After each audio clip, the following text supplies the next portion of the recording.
An unsurpassed, penetrating, and perfect Dharma is rarely met with even in 100,000 million kalpas. Having it to see and listen to remember and accept, I vow to taste the truth of the Tathagata's words. Good morning, everyone, and welcome to Snowy River Zen Center Sunday Dharma.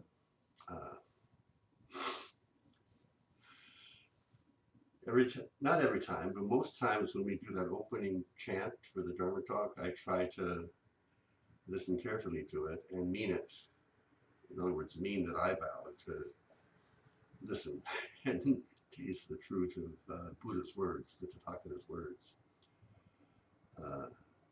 so that I'm not just pontificating my own stupidities or whatever, but I'm actually trying to listen to reality, to the Dharma as I speak. And that's doubly true today because today I plan on embarking on something pretty stupid, pretty foolhardy. And I plan on embarking, who knows how many Dharma talks on the topic of Shikantaza. Shikantaza. What is Shikantaza? That's the Japanese word for the Zazen of the Soto school. Okay, so there's three Japanese words now. So Zazen, as many of you know, literally means seated meditation. Zen is the Japaneseification of the Chinese Chan, which is the Chineseification of the Sanskrit dhyana. So Zen means meditation. Za means to sit. Zazen means seated meditation.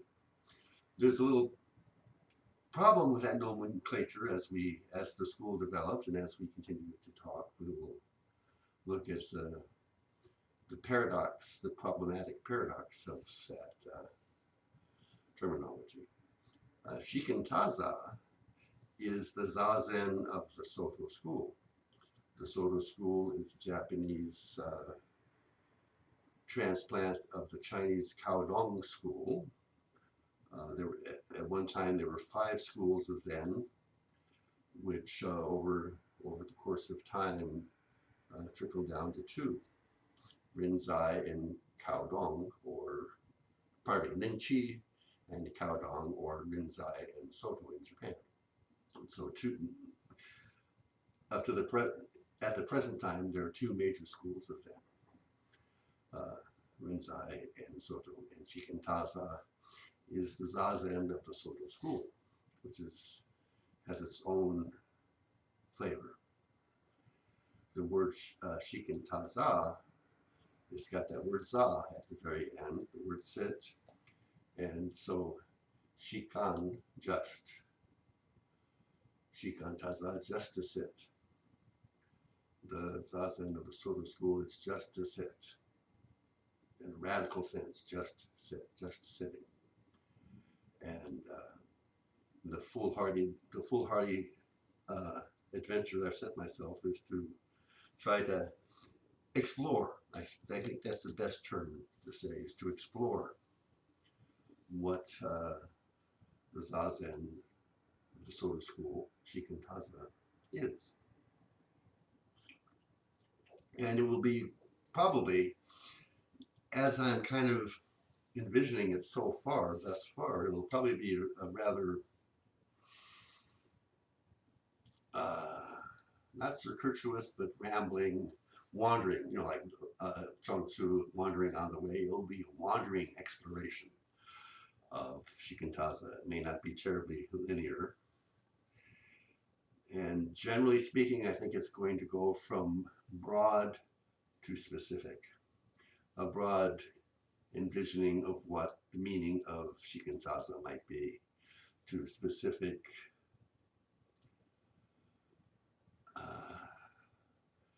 not really, practices might be an okay word, or specific expressions of practice, maybe just specific concrete expressions of what the practice of Shikantaza might be.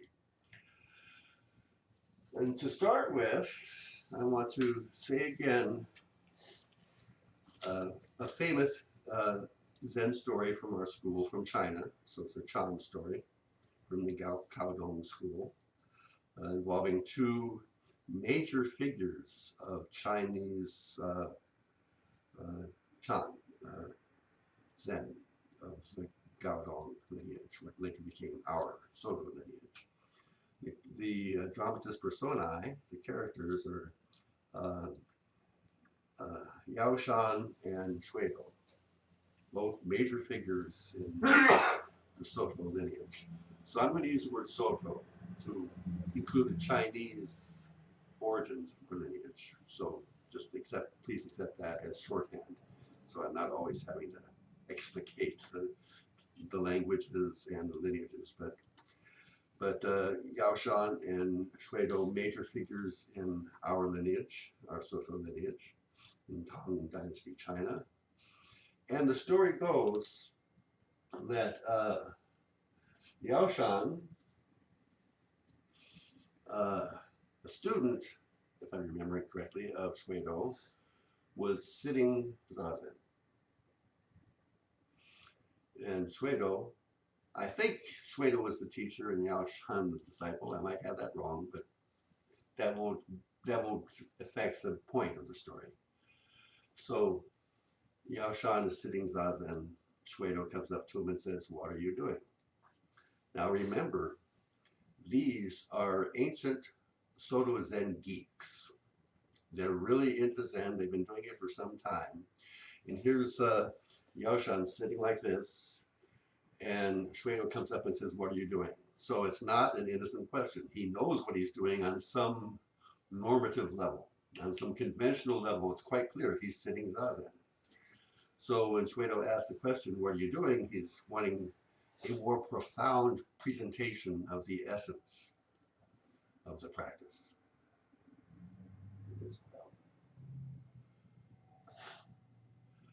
And so Yaoshan says, "I'm not doing anything." And Shuido, Sekito in Japanese, Shuido, says, "Oh, so you're just goofing off, wasting time?" And Yaoshan responds by saying, "If I were wasting time, then I'd be doing something." And so Sekito Shuido is impressed with this answer. He says, "Well, please explain the nature of this practice of not doing anything for me. Tell me more." And Shuido says, pardon me, Yaoshan says, I forget, I'm getting confused. This head cold's got me confused, maybe. One of the guys, Shuido or Yaoshan, who's sitting, says, "If you were to gather 10,000 of the wisest sages, they would not be able to fully explain it." And in Chinese, 10,000 is usually shorthand for limitless. If you gather limitless sages, like the 10,000 things in Lao Tzu, that's shorthand for everything. She gathered all the wisest people of the universe. They couldn't explain it fully. So this is like, I think, the quintessence of the Soto Zen way, where we don't do anything. And the boundless implications of that can't be fully expressed. Hence I said this stupid thing I'm going to try to do of talking about it, expressing it. And maybe stupid is not the nicest word, maybe intrepid. Intrepid is usually translated like, or defined as foolishly daring, So it's not quite such a pejorative as stupid, it's something admirable, but still ultimately impossible, which is very Zen, very Buddhist, Beings are numberless, we're going to save them. So it's quite apropos of Zen and Zen practitioners to intrepidly plunge in and endeavor to do the impossible, which is, what we're going to be trying to do for a while. So that's that's the little introduction, that story of Shuigo and Yaoshan. A quick recap. Like I say, it's the quintessential image for a kind of comprehensive, in a way, image of the essence of Soto Zen practice.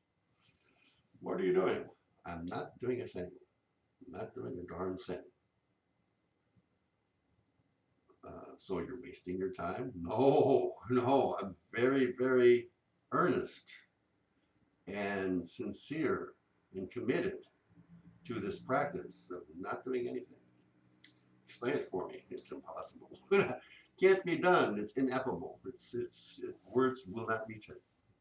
So that's the story that fully expresses the essence of Soto Zen practice, of Shikantaza. Just sit. Just sit. Don't do stuff. Don't meditate. Don't try to concentrate. Just sit. So, here's a little bit of Dogen talking about Soto Zazen. And this is from Fukansa Zengi. The Zazen, this is Eihei Dogen, 12th century Japanese monk who was ordained at a young age, I think 12, if I remember correctly, in the Japanese Tendai school of Buddhism, which is a Japanese version of the Tiantai school in China, which I won't go into a representation of what that is. But suffice it to say that he felt that the current teaching of the Tendai school didn't satisfy his aspiration to understand Buddha Dharma. They'd gotten into a rut, according to his feeling. He went to China in search of the true Dharma, and he encountered King Tong Rujing, who became his teacher, who was abbot of the name of the monastery is escaping me right now, but in the lineage of Caodong, which later became Soto. And so he received transmission in that lineage, Caodong, brought it back to Japan, called it Soto, which is the Japanization of those initials. So he's the founder of the Japanese Soto Zen school. And so he says, the Zazen I speak of is not learning meditation. Remember I said there's a certain difficulty with the terminology, a certain paradox in the terminology. So if I translate it, it's the seated meditation I speak of is not meditation. So I'm talking about a meditation that's not meditation. That would be a literal way of rephrasing that opening sentence. The Zazen I speak of, the seated meditation I speak of, is not learning meditation. It's something else. Something else that the 10,000 sages couldn't express.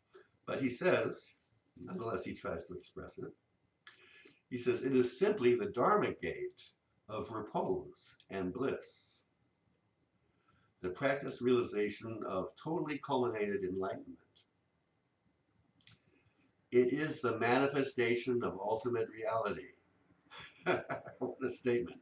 It is the manifestation of ultimate reality. Traps and snares can never reach it. So traps and snares can never reach it. Methods won't get you there. Methods go some other place. Maybe it's a nice place they go to.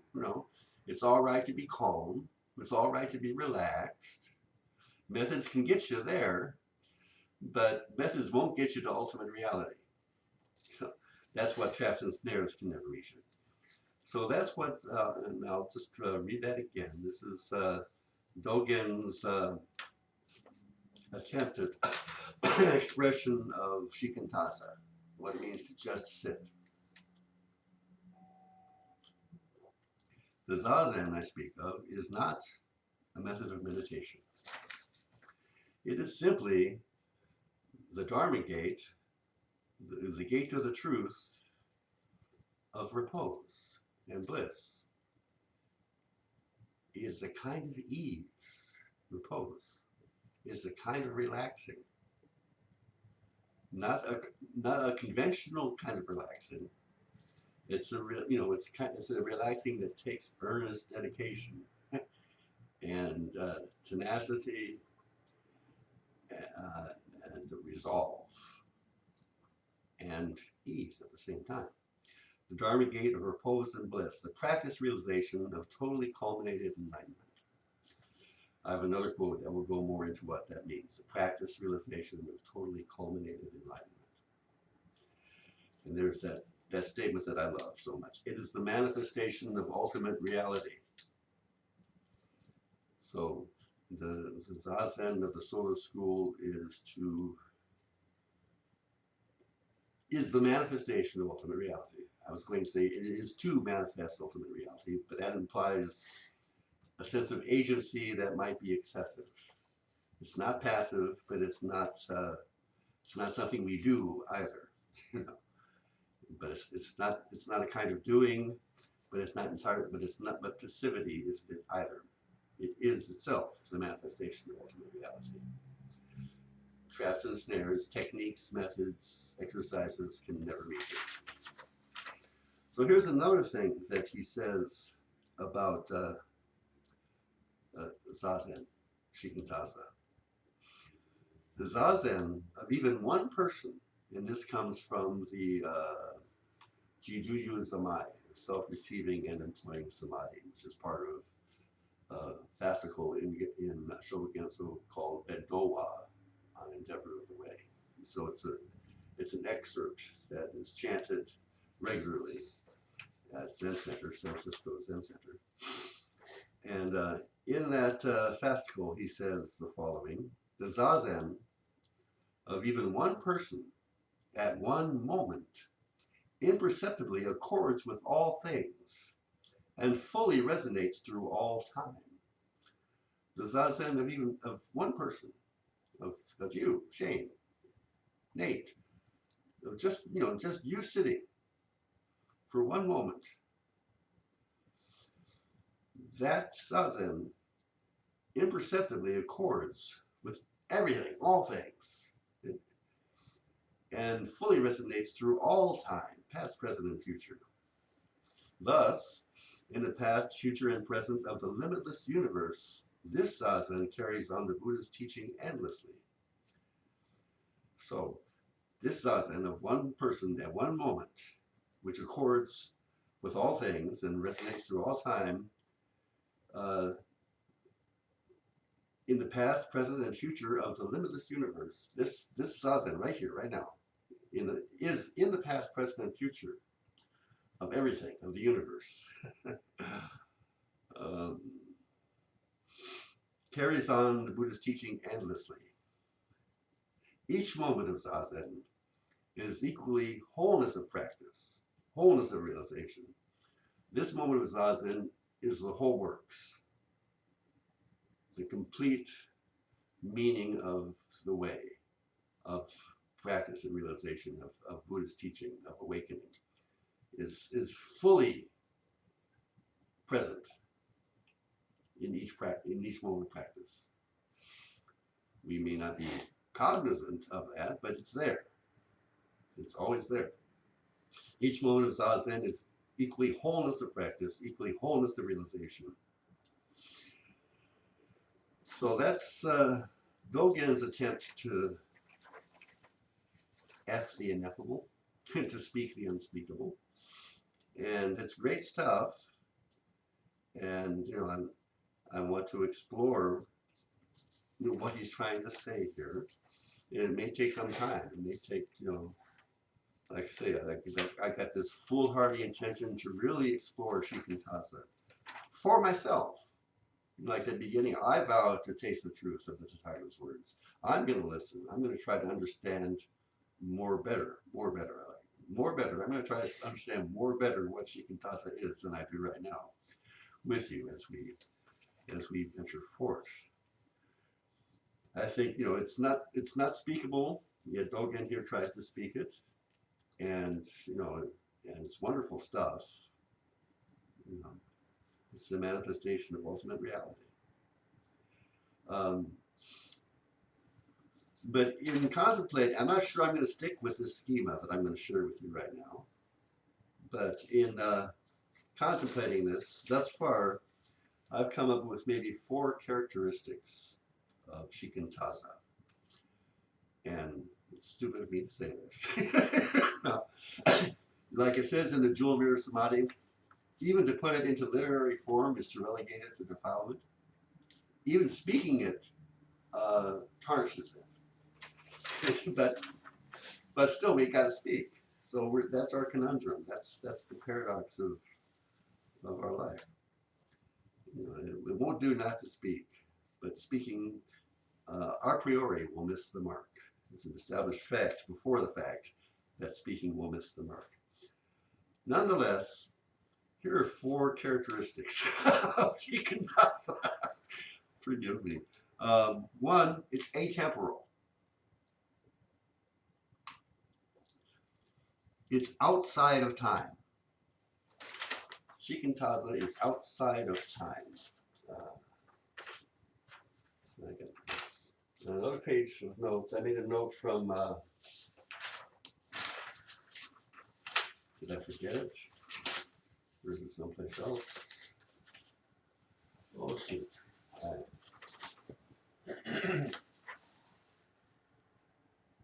Oh no, here it is. I do have it. In the book entitled "Sudden and Gradual," which is a collection of essays on the Chinese understanding of awakening. An excellent, I think it was John McRae, I think is the author, the scholar who compiled. There's many contributors, but he compiled this. And Paul Demeville, I'm not getting his name wrong, a French scholar, wrote the opening essay. And in the midst of that essay, he says the following: for the advocates of the sudden teaching, the seeing of the absolute in ourselves occurs, quote unquote, suddenly, outside of all temporal conditions, causal or otherwise. So, ultimate reality, the absolute,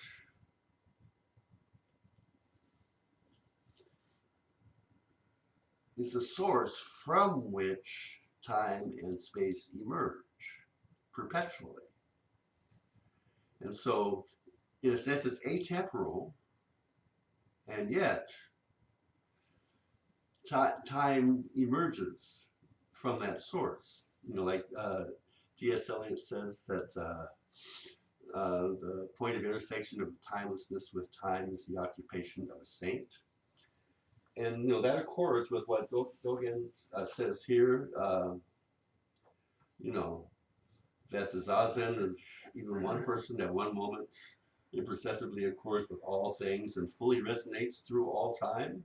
In the past, present, and future of the limitless universe, this zazen carries on the Buddha's teaching endlessly. So atemporal doesn't mean no time. It's not the negation of time, it's the source of time. Just like non-being is the source of being, which brings us, so that's point 1, is that zazen is atemporal. It occurs outside of time and yet manifests the fullness of time, past, present, and future, according to Dogen. And I think that is true, whatever that means. That is true. So one characteristic of Shikantaza, it's atemporal. It occurs outside of time as we usually understand and experience it. We usually understand and experience time as linear. You know, for instance, in the Tao Te Ching, there's a chapter that says that the 10,000 things, once again, shorthand for everything, is born from being. Being is born from non-being. Now, we usually think of, when you hear that, you may think, okay, here's the 10,000 things. Before that, some time ago, there was being, And before that, some time ago, was non-being. But no, I think, no. This is happening from timelessness into time perpetually. This is happening on the moment. Time, space, being, and the 10,000 beings are emerging perpetually together. Nothingness, non-being, and being implicate each other. They don't. One does not precede the other. They implicate each other in the flashing into being of this, as we say in Zen, this. So, and that goes to the next point, that Zazen involves a return to the source. And that is an essential feature of Zazen's return to the source. The Tao Te Ching describes the source in its, I forget which chapter it is, 10, I think it's not the first one, but begins yielding is return is the motion of the Tao. Return is the motion of the Tao. Yielding is the way of Tao. The 10,000 things arise from being. Being arises from non-being. So that's a schema describing, quote unquote, the source. Right? And Zazen involves a return to the source. The return to what Dogen says, when you find your way, when you find your place where you are, practice occurs, actualizing the fundamental point. When you find your way at this moment, practice occurs, actualizing the fundamental point. So Zazen is to sit at the source. Awareness is always now. Awareness is always blossoming into being now. It may be a sound, it may be a taste, it may be a thought, it may be a memory. And that memory may seem to refer to the past, but that memory is emerging from the source, from nothingness, from emptiness now. And so one characteristic of Zazen is it's an endeavor to return to the source. To, when you find your place in this moment, no, when you find your place where you are, where else can you be?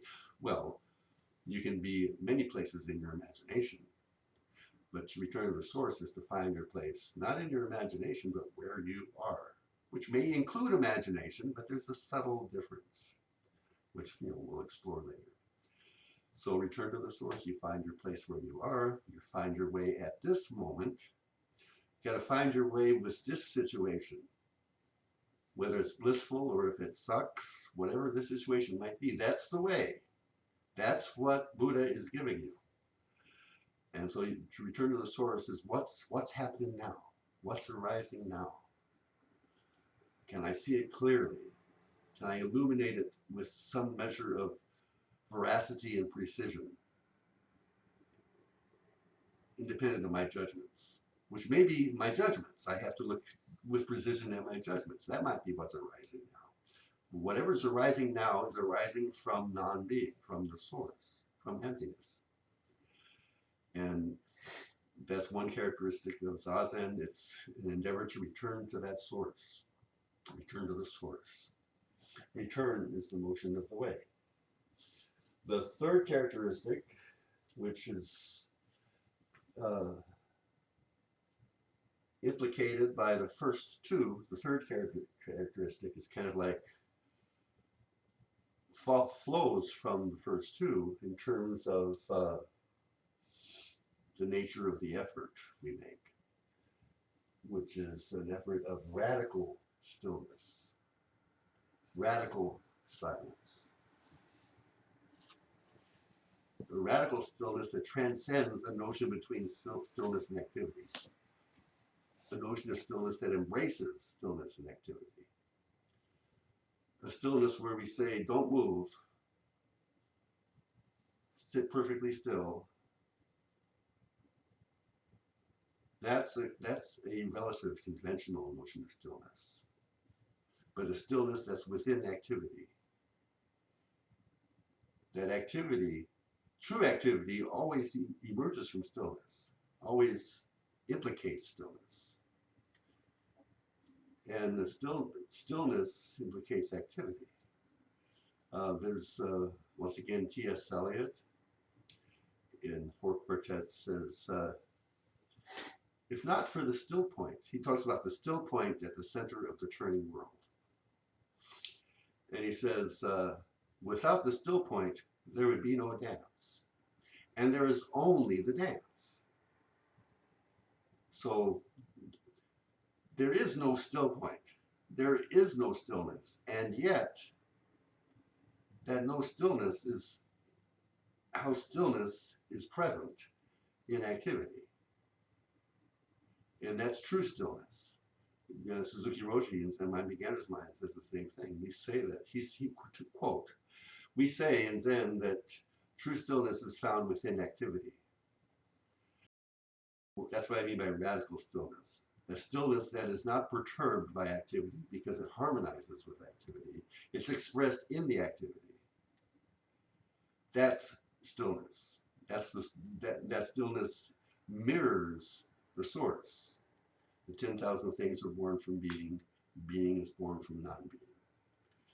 The kind of stillness that allows you to have a monkey mind and not be perturbed by the monkey mind, because you understand that the monkey mind is nothing other than expression emerging fresh from the source. That kind of stillness, if that makes any sense, though. And radical silence is an analog to radical stillness. And I was thinking of John Cage, because he wrote this, I forget, he wrote a composition which he entitled something like 4 minutes and 17 seconds. The time might be, I might be misremembering the time, I'm guessing. But he entitled it a certain duration of time, where a musician comes out, sits at a piano, and sits there, just sits, Shikantaza. He does Shikantaza at the piano. He doesn't touch a note, he doesn't touch a key. He just sits there for that duration. You know, he sets a little clock on the piano or something like that and just sits. And then at the end of it, he gets up. And maybe there's applause, I don't know, maybe bows. And sometimes this piece has been met with ridicule and derision. You know, what the heck is this guy trying to do? But other times people reflect on how the sounds of the room, the shuffling, and the sounds outside of the concert hall became more vivid and interesting. And I think that's what John Cage's intent was. And like in Zazen, you know, say you're in Zazen, you're doing some shamatha, you're trying to quiet the monkey mind, some of that conventional relative stillness. You're cultivating relative quiet and stillness. You're quieting the monkey mind. So the chatter inside diminishes. Then the sounds of the birds, the sound of the traffic gets revivified. It feels more real in a sense. So this is radical silence, that there is no such thing as silence. There's always some kind of sound happening, but that sound is always emerging from silence. And true silence is not hindered by sound. True silence transcends sound and silence and embraces sound and silence. You know, it transcends past and future and embraces past and future.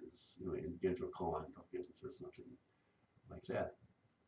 So that's the third of the 4 characteristics of Zazen, Shikantaza style of Zazen. And the 4th is not knowing. Right now, I don't even know. I don't know. I don't know how to begin to talk about not knowing. But it's very, very important.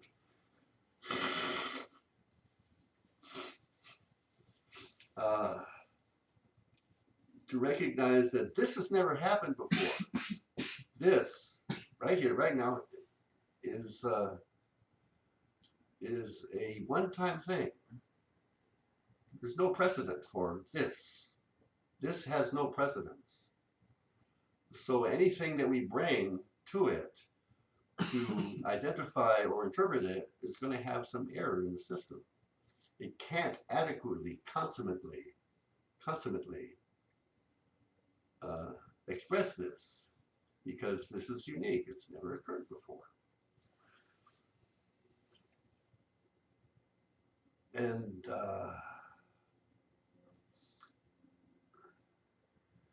it's not knowing. It's how much time do we have? Not much time. Thinking that we know what's going on is one aspect of the second noble truth of the Buddha. The second noble truth of the Buddha is the cause of suffering. The cause of suffering is usually translated as or interpreted as self-clinging. So one form of self-clinging is clinging to our ideation, clinging to our concepts, clinging to the maps we make of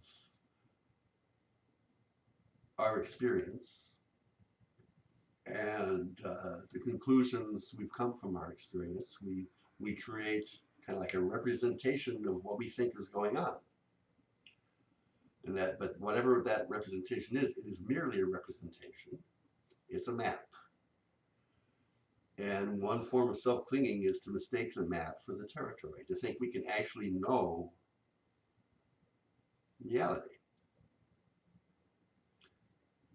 But Buddha Dharma, in many ways, teaches we can't know reality. One of my favorites comes from Vimalakirti Sutra, where he says that the bodhisattvas who have gathered to listen to the Buddha sermons had attained the intuitive tolerance of the ultimate inconceivability of everything. So these bodhisattvas had achieved the intuitive tolerance to recognize that what's right before us transcends conceptual understanding. And if we mistake conceptual understanding for the thing itself, we're basically making the same mistake that Narcissus made, which is for a future talk, where Narcissus saw his reflection and mistook it for the beloved he was longing for. It's not vanity. That's a misunderstanding of the myth of Narcissus. Narcissus saw his reflection and thought, that's the one I want. I've been looking for you for so long. I rejected Echo and she just melted away into an echo. But now I found you. And it was his reflection. And so that's a form of self-clinging. We create ideations to represent our interpretation of experience, to make some sense of our life. And there's nothing wrong with that. But if we think that's the true story, that's the ultimate story, we're outside of reality. We're in delusion. And that's caused by that. And we're clinging to an image of things and not the truth. And so that's why not knowing, is one of the aspects of one of the characteristics of Shikantaza. Like I said yesterday morning during tea, it's kind of like when Jean-Luc Picard is taken outside of the known universe by the traveler, and on the viewer screen is this incomprehensible presentation of a universe he never could conceive of before. He goes, yes, but what is this place? So that's point number 4, of Shikantaza, what is this place? Not knowing in the Book of Serenity is called most intimate or nearest. We're in our deepest communion with the authenticity of being when we're asking, what is this? When we recognize that what we know is a map. And maps can be useful, but if we stare at the map, we're not going to get to the destination. But if we say, well, what is this place? If we explore, explore through our concepts, through our senses, through our spirit, take nothing for granted. What is sound? The sound of the heater just engaged. But what is sound? We have it's variations of air pressure hitting the tympanum. Yeah, but what is sound? You know, it's electrical impulses in the brain. Yes, but what is sound? That kind of deep inquiry, taking nothing for granted, and recognizing since everything is emerging from the source now, since everything is unique, has never appeared before, we can't take anything for granted. We have to address again, what's going on? What is this? What is it? So that's another way of expressing point number 4, not knowing, is the famous line, Jiao Zhou would always say to the students, what is it? What is it?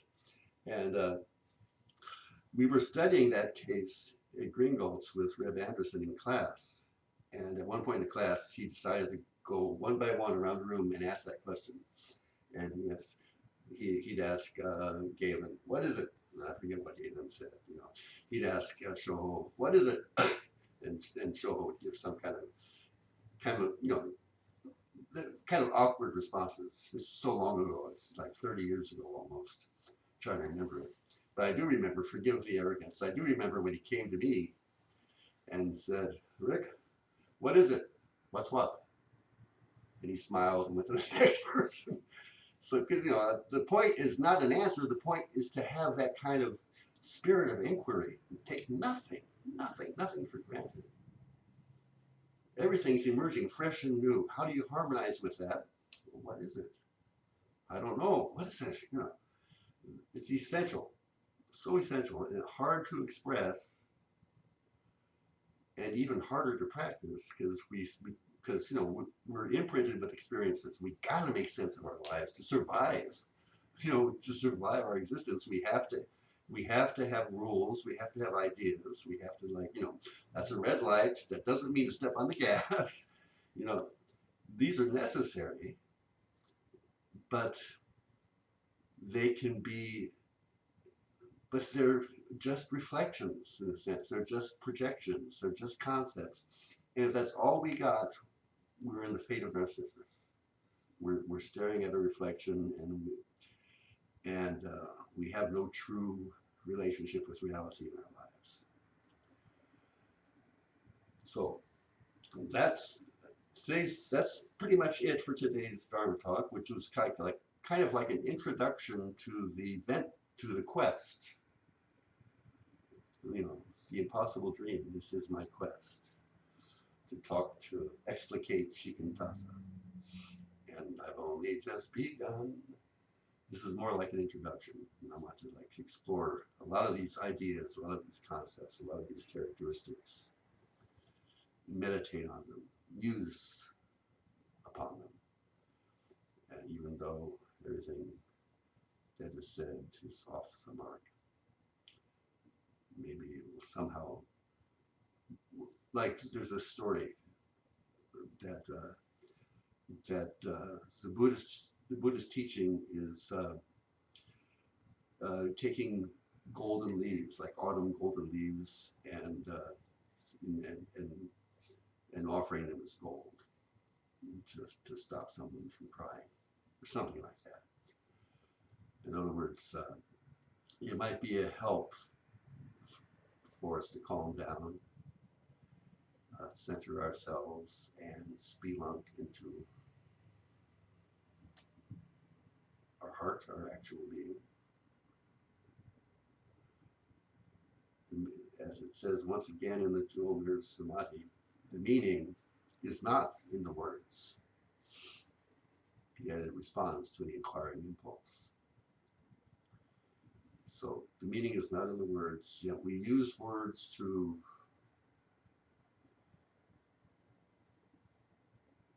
kind of concretize our yearning for reality. We all have this vague yearning for home, for reality, for truth, whatever you want to call it. We have this vague yearning for authenticity. But to get a little bit less vague, we kind of like we create some theorems, we create some postulates, we create some ideas, which if we construct them with care, they can serve as a launching pad for our Saturn V rocket into reality, but they can never be reality itself. So I've done enough launch pad construction this morning. I've had a little bit of fun. Hopefully we'll continue to have fun as we do this impossible thing. Explaining Shikantaza. Thank you very much. May our intention equally extend to every being and place with the true merit of Buddha's way. Beings are numberless. I vow to save them. Delusions are inexhaustible. I vow to end them. Dharma gates are boundless. I vow to enter them. Buddha's way is unsurpassable. I vow to become it.